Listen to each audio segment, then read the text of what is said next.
Hour number 2 officially underway. Some people might say it feels like hour number 4 is officially underway. Why? Because of all the exciting information we're going over. We are going to make sure we have you covered for the NBL and what happened this weekend, and certainly moving forward. It's Davis, it's Donnie, it's a Monday right here on the SportsGrid Network, Sirius XM channel 159. Next up here on the docket, that's the Suns and the Timberwolves. And I said from the get-go, I liked it. My best bet on our pick 6 from Friday was the Minnesota Timberwolves at -2 in game number 1 against the Phoenix Suns. That final score, 120 Minnesota, Phoenix 95. They pounded the Phoenix Suns because for me, Davis, I just don't know if I can trust the Phoenix Suns. And after getting waxed by 25 points, I still don't know if I can trust the Phoenix Suns. 31 points out of Kevin Durant, 18 points out of Devin Booker. Bradley Beal goes for 15, but you had a team coming off the bench with the Timberwolves that was getting a lot of points to help out their starters when maybe you weren't getting so much here from the Phoenix Suns B players, which included Grayson Allen, 25 minutes. 0 of 3 from the field, which is 0 of 3 from three-point range, only 4 free throws made. You just got 4 years, $70 million, Grayson. You got to step up to the plate. But what we saw yesterday was the Minnesota Timberwolves being the better basketball team here. The Timberwolves are the much better team. I don't really think anyone would argue that at this point. The thing that you would argue is that Kevin Durant is the best player in the series. But if the guys contributing are Grayson Allen and Royce O'Neal and Drew Eubanks and Eric Gordon, what do you really have there? And it is getting late early for the Phoenix Suns. They do not have the draft assets to add here due to the new changes to the NBA collective bargaining agreement. Their tools to be able to improve the roster are very thin. Again, we talked about it a little bit last week, but the new cap rules mean you're not adding guys' salaries in together when you're spending as much as the Phoenix Suns. You got a 35-year-old Kevin Durant. You've got really the only guy who's in the prime of their careers, Devin Booker. He was not particularly strong here. I thought the best moment of the first round was Anthony Edwards pounding his chest, looking in Kevin Durant's face, being like, "Bro, I am him." Pretty him-like performance from Anthony Edwards here, who after the game was like, Kevin Durant, that's my favorite player. I grew up watching him, which is always so funny when you've got these, 23-year-old guys in the NBA who literally in middle school was watching Kevin Durant on the Oklahoma City Thunder. Like, it's just so funny how those things, I think people kind of forget that Kevin Durant is as old as he is because he doesn't, it's actually LeBron's presence that makes Kevin Durant feel young because Kevin Durant was like the next big thing when LeBron was already established, which is just, it is just so funny. But the Timberwolves are a great team.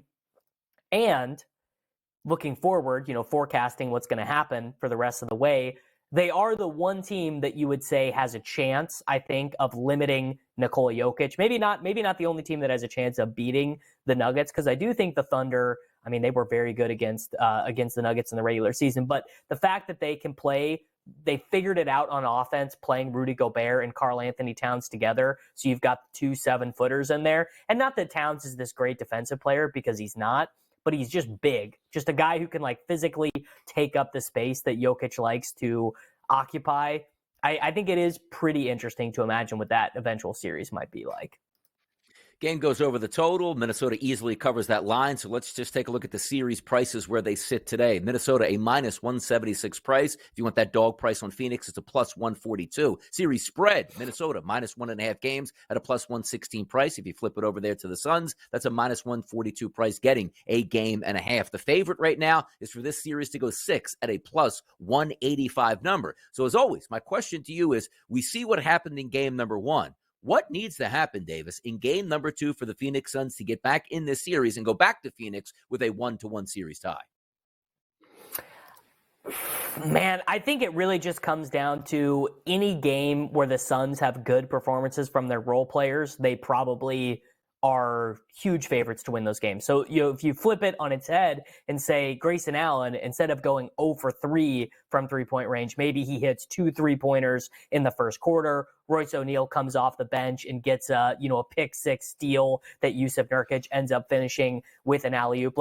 They're going to have a really strong chance to win those games because Beal is going to play well, although he didn't play that well in game 1. Devin Booker is going to get you 16 high-quality looks per game. Kevin Durant is the most efficient scorer in the NBA, even at his age. And I don't think particularly for Durant they really have a defensive solve because they've mostly used Jalen McDaniels as the primary defender on the best wing scorer for the other team. But McDaniels has given up 6 inches.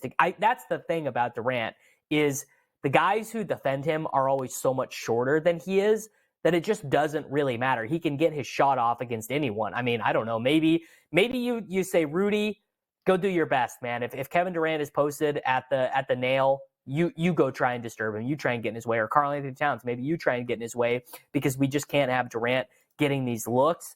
But I haven't been a believer in the Suns experiment from the beginning. I didn't think Bradley Beal was what they needed. I feel like he's pretty duplicative of what Booker does best. I think they would have been better solved spending all of those resources. I mean, how would Pascal Siakam look on this team? You have the Nurkic, Durant, Siakam front court. I mean, he would have been cheaper to acquire in trade than Beal probably.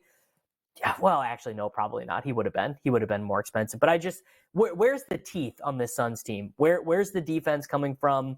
Like relying on Grayson Allen and Royce O'Neal you're not going to win an NBA championship that way. T-Wolves absolutely hammer the Suns here. A game that I guess was first on deck here, and maybe it's so far ago that nobody remembers it even played. It was the Cavaliers 97, the Orlando Magic 83. Easily a victory. Covered about 5.5 point spread in this game, and the total stays way under. Why? Because Orlando only scored 83 points, including the second and third quarters. We had 15 points and 17 points consecutively. If we're taking a look at Cleveland, what went right for them? Donovan Mitchell, 36 minutes, 11 of 21 from the floor, which included 30 points and a plus 10. You also had 16-point efforts out of Allen and Mobley here as they easily dispatched the Orlando Magic. Are the Magic playoff ready here? Were they just happy to get here, Davis? What happened? They got crumbled on Saturday. Well, the Magic just are a bad offensive team, and if the other team is going to be ramped up to 100% on defense, which they will be in the playoffs, the Magic lose their advantage. The Magic were a great defensive team in the regular season, but they just don't have guards. Like, they just do not have guards who can play. Suggs, 4 for 16. Gary Harris, 0 for 6. Mm-hmm. They did do, I did not think they did not do the move that, I did not expect them to start Jonathan Isaac over Wagner or Wendell Carter Jr. They did. Isaac was, I mean, he's awesome defensively, but that's just adding a strength on top of a strength. The Magic, I don't want to say they're happy to be here, but this is the most NBA TV playoff series of the 8 that we have going right now. Like, it's a Cavaliers team that not one person, including any member of the Cleveland Cavaliers, thinks can win an NBA championship against a team that just tried really hard, gave 100% effort every single night in the regular season. That was their secret. That is how the Magic were as good as they were in the regular season. But they can't score. They just cannot score. I mean, they got one three-pointer made off their bench. One three-pointer made. I mean, how can you... They took 37 three-pointers in this game. You're just not going to win NBA games like that. And is it fair? I don't know. Like, do people like that the NBA is so much about making three-pointers? It depends on who you ask. But the math is just tilted all the way against the Magic, unfortunately.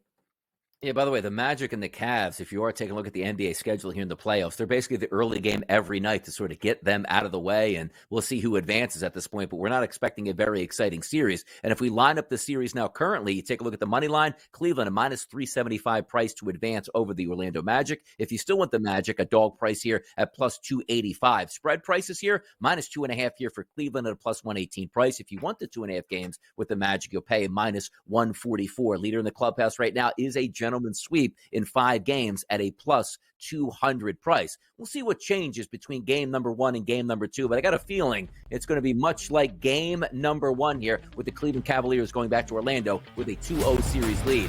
Major League Baseball played this weekend. We'll get you updated next right here on the Early Line.